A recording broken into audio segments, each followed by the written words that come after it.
Hi, everyone, and welcome to another episode of Smart Talks by the Elizabeth Smart Foundation. I'm Elizabeth Smart. I'm here with my co-host, Mio Strong, and today we are very lucky to have Stephanie Murguia here today. She is the Director of Education from the Rape Recovery Center. Many of you may or may not know what that is. Actually, I'm going to turn it over to Stephanie to explain what the Rape Recovery Center is. Stephanie.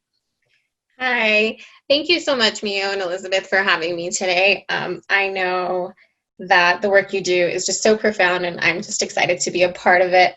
So like you said, I am the Director of Education at the Rape Recovery Center, and the mission of the Rape Recovery Center is to create awareness about the resources, education, and ways to support survivors, and also to work towards the prevention of violence so that one day we can all live in a community free of really all types of violence, but specifically sexual violence. We've been around, and a lot of people don't know this, we've been around for 46 years. So it was originally started 46 years ago as a grassroots organization right in downtown Salt Lake. It was actually in one of those brownstone houses that are down here. And about 20 years, we became an official nonprofit. And so we provide just a whole bunch of services, and I think I'm excited to share those with you all. And the Rape Recovery Center, that is just for Utah, or do you work with other states as well? So there are a lot of rape recovery center or rape crisis centers throughout the nation. And so we do work with the national cohort, but we are a standalone center.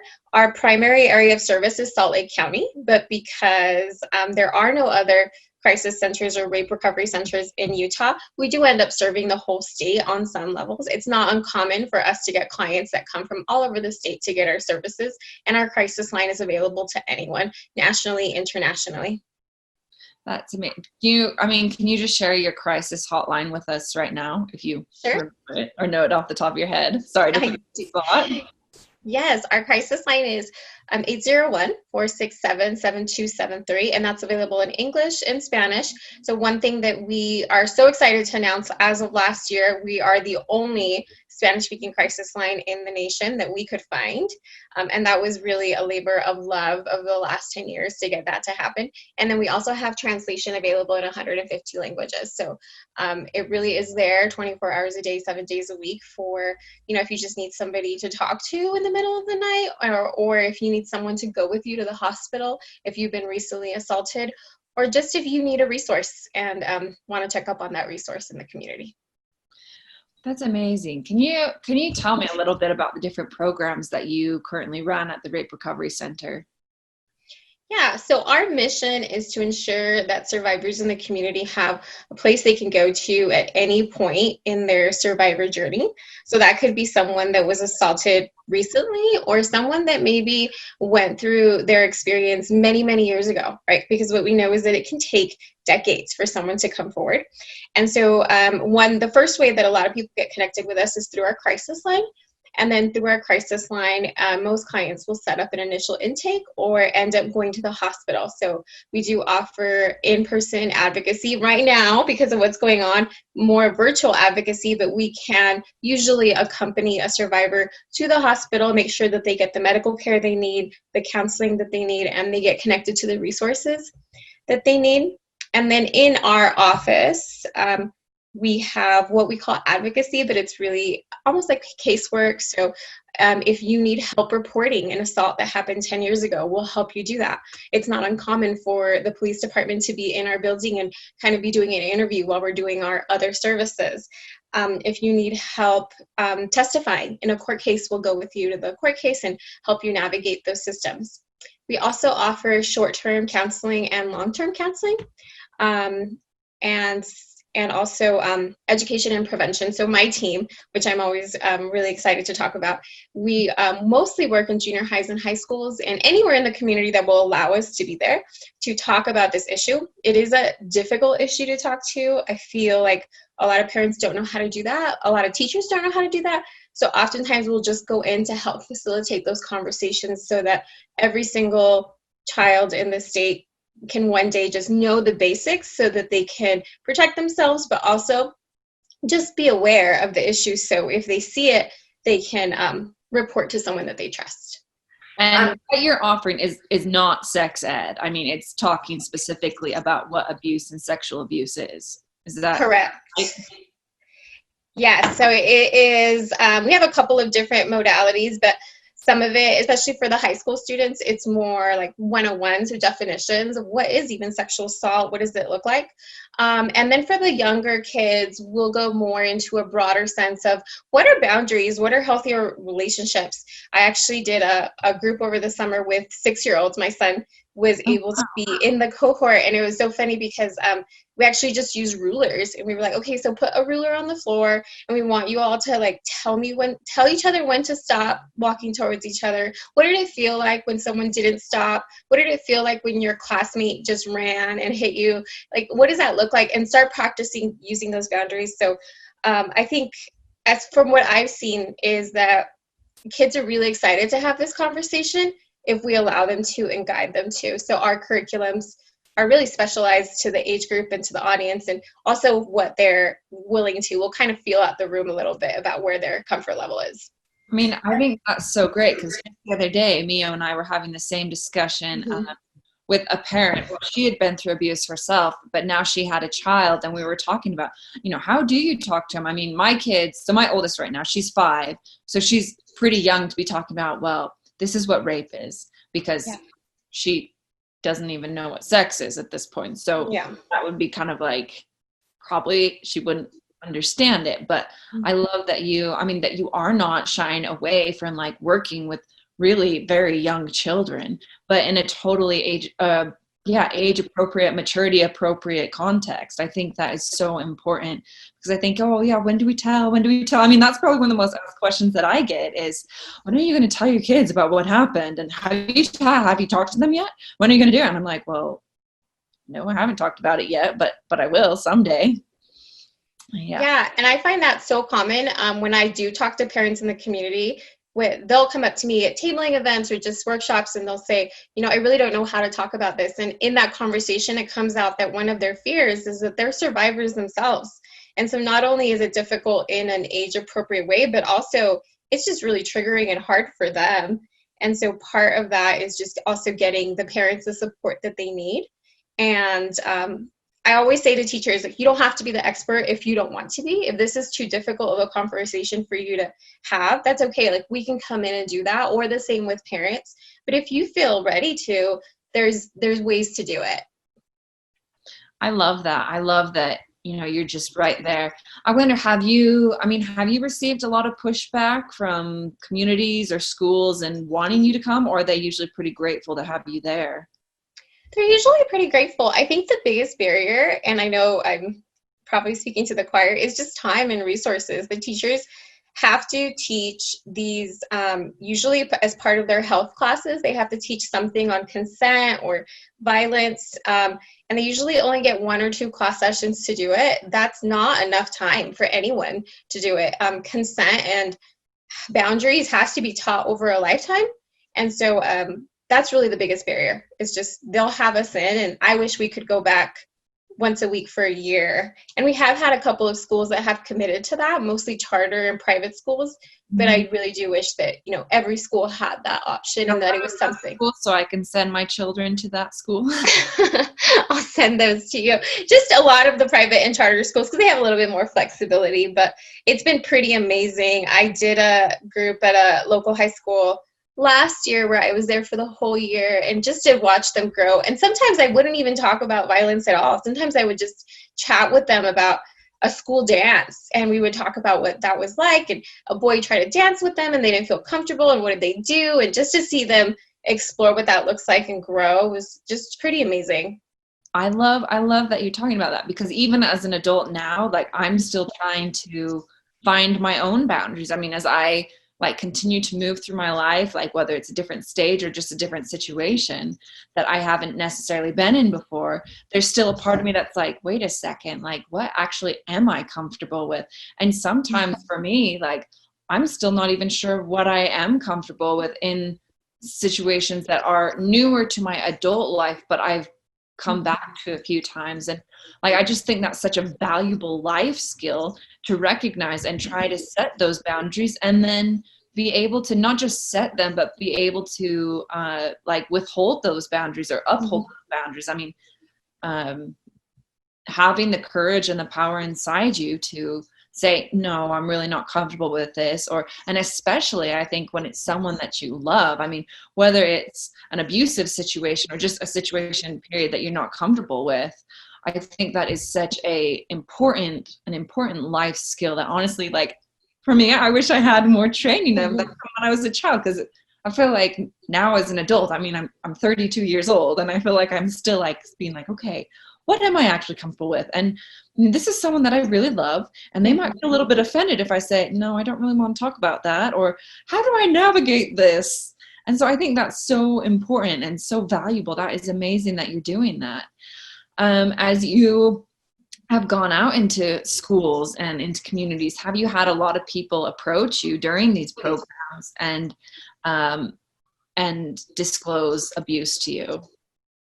Yeah, I think the surprising thing is that that happens almost every single time that we're out in the community. Yes, almost every single time. And I think part of it is just a willingness and almost like this like need that people have really hold this in, and then they see us and being willing to talk about it, and they'll just come and ask for resources, or maybe call the crisis line later. So it's so astoundingly common. One thing I remember when Me Too kind of happened, it was a Sunday night, because I remember this clearly, and I started seeing all these things on my Facebook page, and I texted my boss and I said, I think we need to get on Facebook right now and like send out a response, because this is pretty wild. And I remember for about a year afterwards, people, the press, different people would say, are you surprised? And the reality is we weren't. We always knew those numbers were that high. It was just maybe surprising how much courage people had, because that took a lot of courage. And I'm really glad that you mentioned that word, because I think you hit it right on the nose. This isn't easy, and it really does take a lot of courage to come forward, to be vulnerable in your boundaries, or to, recognize that you can set boundaries with people that you love and care about. And that for us, we're always just really humbled by the courage that our clients, but also the community members that come forward without really knowing us and have a lot of trust to share their stories with us. I mean, for me, I've gone out and I've done lots of presentations and I've done a lot of speaking. And like you say, I mean, just from me sharing my story afterwards, probably every time that I speak, I have at least one person approach me. Usually it's more than that. But what I think I find so surprising is that, here you're doing these education programs in the community. And I mean, some of them with children, like young children, 6-year-olds. And when you kind of take it out of like the adult audience, which is where I'm usually like interacting with and speaking with, maybe high schoolers, but generally it's college and above. But to hear that you're going out and you have, young children and even coming up to you and telling you things that have happened, I think that just goes to show, how important and what a vital role you really play in your community. And to all those parents who end up listening to this podcast and, you're wondering about, when do we start having these conversations? When do we start addressing this? My child's so young, they're so innocent, they're so pure. Believe me, I feel the same way. Like, I want to protect my child. I want to protect my children. I remember when my little daughter, my 5-year-old, came home from preschool after learning about fire safety. She's like, our house is going to burn down, Mama. And for the rest of the week, it was just like, is our house going to catch on fire? Is our house going to catch on fire? Is our house made of wood? Our house is made of wood, Mama. It's going to burn down. And it was a pretty big moment in her life. And so even as a parent, part of me is like, wow, if just talking about fire safety, worried her that much. What is it going to do talking about the potential other human beings have to do evil in this world? And so I just love that really there is no time that's too young. It's almost from the time that they can interact with you, you can start. I'm not saying you sit down and say, this is what rape is, but you start building those conversations around barriers and what's, what do you feel comfortable with? What don't you feel comfortable with? And building your trust between you and your child so that, heaven forbid, anything ever does happen, that they're able to talk to you. And I love that you are here for parents as well. You're not just here for schools. Like, if you're struggling as a parent to have that conversation with your child, the Rape Recovery Center is here to help you with that. I mean, you don't have to do it on your own. Like, there are resources out there to help you do that. I really, really love that. I'm kind of curious, do you see a lot of men come through? We see more now. That's definitely been a goal of ours. I've been at the agency for a couple of years now, and it definitely has grown over the years. We actually just had an interview with Jim Struby. He is the executive director of menhealing.org. We just posted it on our YouTube if your viewers wanted to see that. But he mentioned kind of what he saw at the Rape Recovery Center. He's been with the Rape Recovery Center for about 20 years. And so he's really seen a growth where our male clients used to be about maybe less than 5%. It's growing to up 25-30% of our clients. And I think what we're seeing, partly because of Me Too, but also because this field is changing. So much of the messaging around sexual violence has often been, women as survivors and men as perpetrators. And while statistically that does show to be the truth, it doesn't show the full story, that a lot of those reasons are because men just don't come forward. And so I think we are, again, another way we're just really humbled by the men that do ask for help, because in a lot of ways, the way that men are kind of taught, men and boys are taught to not show emotions, not get help, or even disclose, or even just the way, like in movies, male rape is showed as a joke a lot of times. I can't imagine how difficult it is to come into a rape recovery center or to ask for help. I mean, I know even at the Elizabeth Smart Foundation, a lot of our programs are geared towards women, but I mean, I always do feel like it's important to acknowledge that this is not just a women's issue. I mean, this is an issue for everyone. Men are victims too. Boys are victims too. Everyone, every age category and gender has I don't want to say the potential to be victims, but they are victims. It's across everywhere. And I think I agree with you. Like, I think there has been this whole sort of stereotype of macho-ness for men, holding it in. And I mean, I definitely want to acknowledge that, especially for men. I mean, for every survivor, it doesn't matter. It takes a huge amount of courage to come forward. Have you seen numbers increasing? I mean, like, what are numbers? How many clients do you see per year, would you guess? Or so I have the numbers. I was rereading them before this. And so last year, we saw 601 clients at the hospital. So those are people that were assaulted within 5 days. And take into account that that's only for Salt Lake County. So every county has their own hospital response team and hospital response group. And so they have totally separate numbers. So just in Salt Lake County in 1 year, there was 601 last year. And then in office, we saw 14,000 individuals. So it's a huge number. And I'm always surprised because Salt Lake County isn't that big. I mean, I know we think it is, but it's really not. And just to see that huge amount of people that are impacted, I think it puts it into perspective how this really does impact everyone, every family. I mean, and whether it's you directly or indirectly, you're absolutely right. Like, whether you know it or not, you do know someone who has been abused. And I mean, I just wish more victims and survivors knew that there are resources available to them. I've met so many, and I'm sure you have too, as you've gone on in your career, but I've met so many victims that maybe what happened to them happened 5, 10, 20 years ago, but they have not been able to move on because they just never knew what was available to them. So they've tried to struggle on their own. And I mean, sometimes they're very successful at moving forward. And And, sometimes it definitely takes outside help. And kind of as I know Mia's not here because I know she would definitely have things to add. But as we've been going through this podcast, we've been learning about so many different kinds of therapies. Honestly, I had no idea that there were as many as there are. And I know we haven't even covered half of them. Mia and I were just chatting the other day and I was like, what would be great? We've got to get this and we've got to get this and we've got to do this. I was like, I didn't even think about this whole realm. But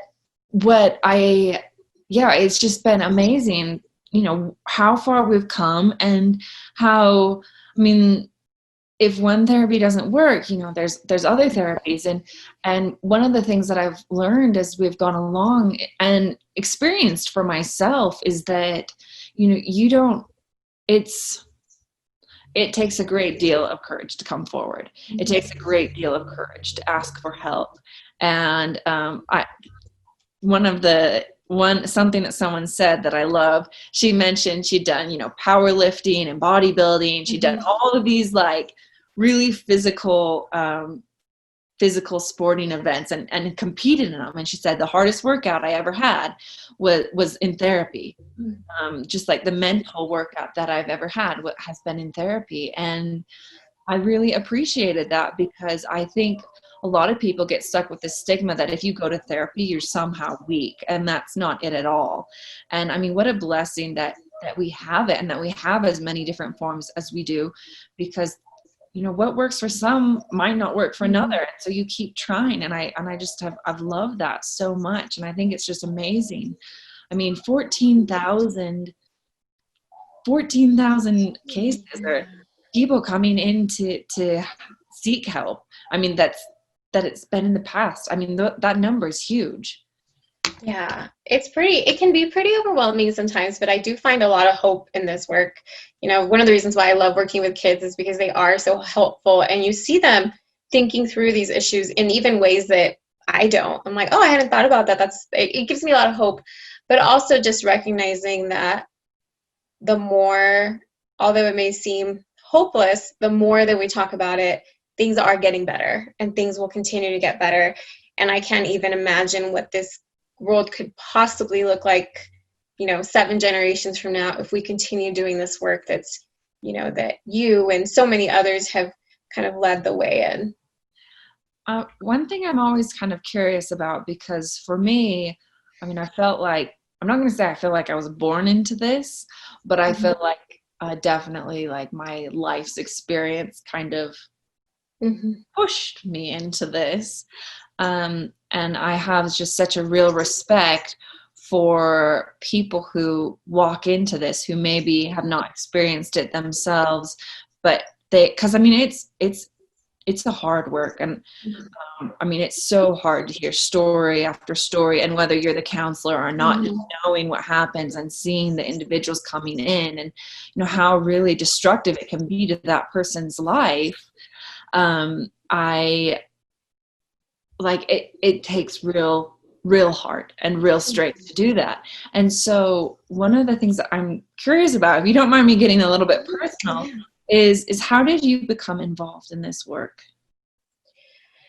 Yeah. I was thinking about this, and I was also thinking about your story. We're similar ages, and I grew up in Salt Lake, and I remember hearing your story, and I did watch it kind of as everything unfolded, and that definitely stuck with me throughout the years. But when I graduated from the University of Utah, I was always, a helper. I always wanted to work in the nonprofit fields in some kind of helping, and my emphasis was really helping. My parents are immigrants, so I was really interested in working with the immigrant population and kind of helping to equalize and bring resources to them. And the Rape Recovery Center was hiring for a Spanish-speaking advocate, and so I knew nothing about the topic, but I was like, okay, I'm always up for a challenge. And so I said, okay, I will apply, and I got the job. And I remember sitting in the first 40-hour training for sexual violence, where you learn, it's 40 hours, it's required by the state of Utah and by federal law. And so I'm sitting there, and within the first moment, I realized that I was actually a survivor, and I hadn't really realized it in that way before. And so, in a lot of ways, I've kind of grown with this work, and I've also just continued with that focus of helping people and bringing change to the system as a whole, because this field is really beautiful and it's provided a lot of healing, but it still has a long way to go.